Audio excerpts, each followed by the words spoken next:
Okay, so the fecal occult blood test kit comes in a kit like this. This is the HemaScreen, it's the guaiac test, but in probably not too long they'll be switching to the immunochemical fecal occult blood test kit, or the FIT test, or the FOBT. So anyways, this is what it looks like.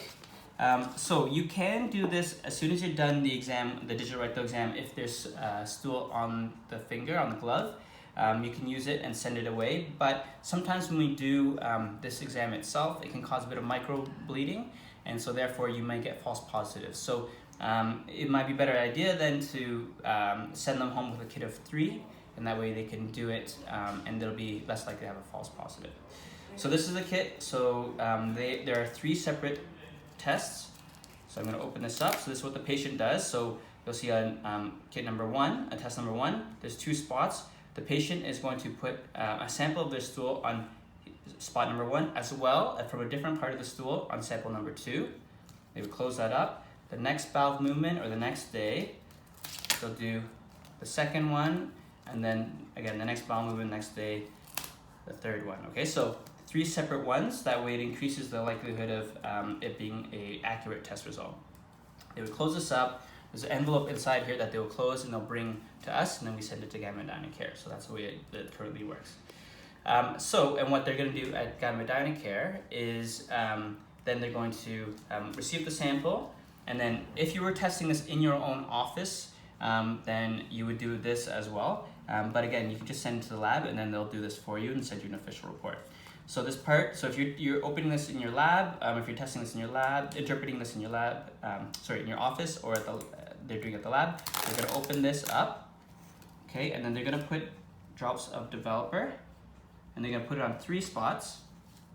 Okay, so they're going to check the spot of the control test as well as the 2 test areas. So here's the control. You've got the negative strip and the positive strip.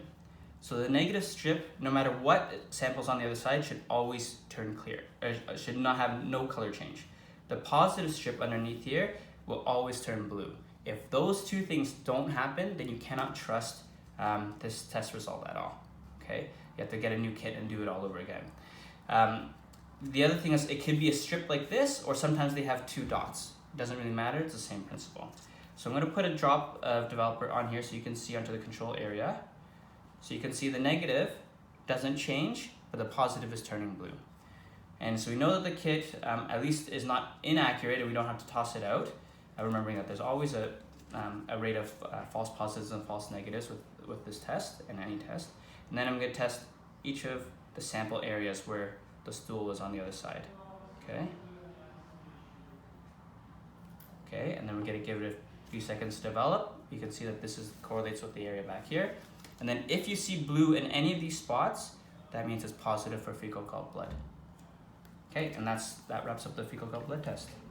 May I ask a question? Of course. What does the patient need to write on the card before they send it in? Yeah, so they have the date, and then usually on the package as well, there's the spot for their name and all their contact info here. So here you've got the last name, first name, date of birth. Now we can correlate it with the correct patient, and then here's when the samples were collected. Okay.